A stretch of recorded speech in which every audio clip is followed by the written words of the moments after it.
भारत का संविधान जिंदाबाद। क्रांतिकारी जय भीम, जय भारत, नीला सलाम, जय संविधान, भीम सेना जिंदाबाद। भारतीय जनता पार्टी भारत देश के अंदर, हमारी कंट्री इंडिया के अंदर एक बहुत ही खतरनाक बीमारी है, एक बहुत ही खतरनाक महामारी है। और इस महामारी का, इस बीमारी का इलाज देश का संविधान है। याद रखना, एकमात्र संविधान है जो इलाज है इस भारतीय जनता पार्टी का, जो देश के अंदर बहुत ही खतरनाक बीमारी है, बहुत ही खतरनाक महामारी है। और ये एंटीडोज देशवासियों को देना ही पड़ेगा। संविधान का एंटीडोज है जो देना पड़ेगा। जो ये बीमारी पूरे देश में बीजेपी ने फैलाई है, आरएसएस ने फैलाई है, इस रोग का इलाज तो करना ही पड़ेगा। और कहीं बीजेपी की बीमारी का, भारतीय जनता पार्टी की महामारी का इलाज ना हो जाए, इसलिए बीजेपी के आकाओं ने, आरएसएस के स्वामियों ने संविधान का ही इलाज करने की ठान ली है। और किसकी मजाल, किसकी औकात जो संविधान का इलाज करने की बात करे। ये संविधान उनका इलाज कर देगा जो संविधान का इलाज करने की बात करते हैं। हमारे भारत देश का संविधान आज खतरे में है और पूरे देश को जरूरत है कि भारत का संविधान बचाने के लिए वो आगे आए।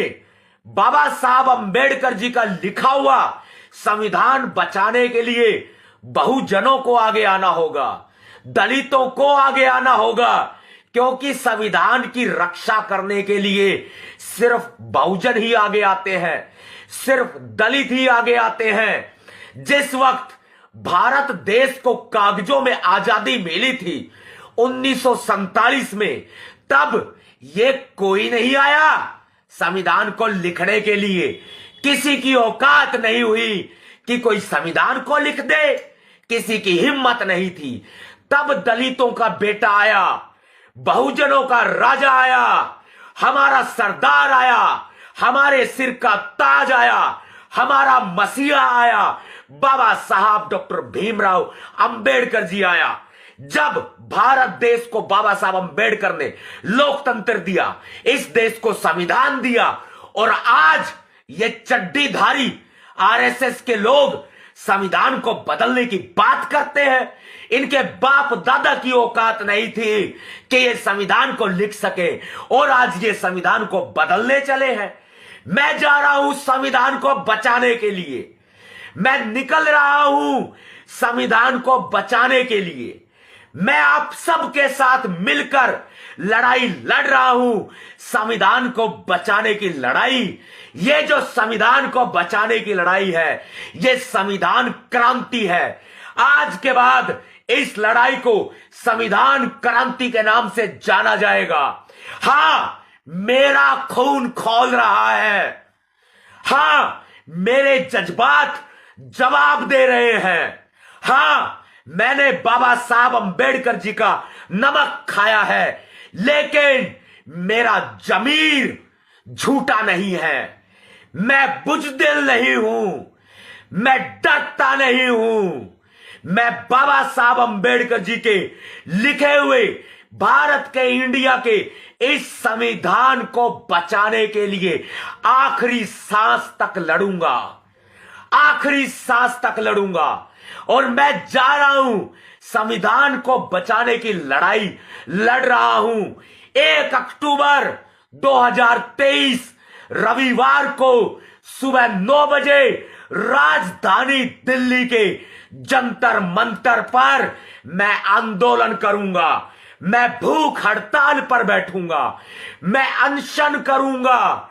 मुझे जरूरत होगी कि आपने अगर बाबा साहब अंबेडकर जी का नमक खाया है, अगर आपने बाबा साहब अंबेडकर जी को सच्चा प्यार किया है, अगर आपने ये माना है कि आपको ये suit boot note vote coat pant का अधिकार, शिक्षा का अधिकार, सम्मान से जीने का अधिकार बाबा साहब अंबेडकर ने दिया है। अगर ये आप मानते हैं तो निकलिए अपने घरों से बाहर। आज ये नीली महाक्रांति आपको पुकार रही है। आज ये नीली महाक्रांति आपको चीख चीख कर कह रही है कि आओ, मैं नीली महाक्रांति पूरे देश में आने को आतुर हो चुके हूं। लेकिन आप अपने घरों से बाहर निकले तो सही। आप 1 अक्टूबर 2023 को रविवार को सुबह 9 बजे दिल्ली के जंतर मंतर आकर के इस सरकार को, नरेंद्र मोदी जी की सरकार को, बीजेपी की सरकार को, आरएसएस के चड्डीधारियों की सरकार को आप अपनी ताकत का लोहा मनवा कर तो देखिए। ये सरकार आपके पैरों में झुकेगी, क्योंकि अगले साल 2024 में चुनाव है और बिना दलितों की वोट के कोई भी पार्टी सरकार में नहीं आ सकती। इस सरकार को झुकना पड़ेगा और संविधान सुरक्षा बिल संसद में लाना पड़ेगा। संविधान संरक्षण अधिनियम, कॉन्स्टिट्यूशन प्रोटेक्शन एक्ट, संविधान की सुरक्षा के लिए कानून बनाना पड़ेगा। आप अपनी ताकत दिखाओ तो सही। अगर आपने बाबा साहब अंबेडकर जी का नमक खाया है तो अपने घरों से बाहर निकलो तो सही। अपनी ताकत का लोहा इस सरकार को मनवाओ तो सही। मैं तो अपना फर्ज पूरा कर रहा हूं। अगर मौत भी आएगी तो मुझे कोई गम नहीं। अगर ये सरकार फांसी भी लगाएगी तो भी मुझे कोई गम नहीं होगा। मुझे अपने बच्चों की कोई चिंता नहीं है। मुझे अपने बुजुर्ग माता पिता की कोई परवाह नहीं है। मैं गर्व से कहता हूं कि मुझे अपने परिवार की कोई परवाह नहीं है। जब बाबा साहब अंबेडकर जी ने इस मिशन की खातिर, दलितों की खातिर, बहुजनों की खातिर, ओबीसी की खातिर, आदिवासियों की खातिर, अल्पसंख्यक माइनॉरिटी की खातिर, हिंदू मुस्लिम जैन सिख ईसाई सारे धर्मों की खातिर, अपने देश की खातिर अपने 4-4 बच्चे कुर्बान कर दिए, तो क्या हम छोटा सा भी बलिदान नहीं दे सकते? लानत होगा हमारे ऊपर अगर आज हम अपने घरों से बाहर नहीं निकले, तो लानत होगा हमारे ऊपर और आने वाली पीढ़ियां आपको माफ नहीं करेगी। जब ये संविधान बदल दिया जाएगा और मनुस्मृति आधारित नया संविधान लाया जाएगा, तब आपके बच्चे आपसे पूछेंगे कि पापा, मम्मी, चाचा, ताऊ, दादा, दादी, आपने संविधान को बचाने के लिए क्या किया? तो आपके पास कोई जवाब नहीं होगा। उनकी शिक्षा छीन ली जाएगी, उनका स्वास्थ्य छीन लिया जाएगा, उनका रोजगार छीन लिया जाएगा, फिर आपके ऊपर कोई जवाब नहीं होगा। आप कैसे अपने आप को माफ करेंगे और कैसे अपने आने वाली पीढ़ी को आप अपना चेहरा दिखाएंगे? लानत होगा आपके ऊपर, हमारे ऊपर लानत होगा अगर हमने संविधान को बचाने की इस लड़ाई में अपनी हिस्सेदारी, अपनी भूमिका, अपनी जिम्मेदारी अगर नहीं निभाई, तो ये आने वाली पीढ़ी, ये बहुजन समाज, ये दलित समाज, ये अल्पसंख्यक, ये माइनॉरिटी, ये ओबीसी, ये आपके बच्चे आपको माफ नहीं करेंगे। याद रखना मेरी बात को। आने वाली 1 अक्टूबर 2023 दिन रविवार, समय सुबह 9 बजे मैं राजधानी दिल्ली के जंतर मंतर पर पहुंच रहा हूं। यह बात मैंने आपको 15 दिन पहले बता दी थी ताकि आप तैयारी करें। आज फिर मैंने आपको 11 दिन पहले यह बात बता दी है कि आप तैयारी करें। संविधान खतरे में है। यह संविधान क्रांति करके दिखा दो आप। आज नवाब सतपाल तंवर आपका आह्वान करता है, आज आप क्रांति करके दिखा दो, क्योंकि मेरा जमीर और मेरा रोम रोम जल रहा है। आरएसएस और भारतीय जनता पार्टी जो साजिश खेल रहे हैं, उससे आज मेरा जमीर जल रहा है, आज मेरा रोम रोम जल रहा है। मैंने बाबा साहब को पढ़ा है, उनकी कुर्बानियों को पढ़ा है, मैंने माता रमाबाई की कुर्बानी को पढ़ा है, मैंने बाबा साहब अंबेडकर जी के 4 बच्चों की कुर्बानी को पढ़ा है। वो कौन बाप होगा जो अपने बच्चों की अर्थी अपने कंधों पर उठा सकता है? कोई उठा सकता है क्या? वो कौन बाप होगा बताओ?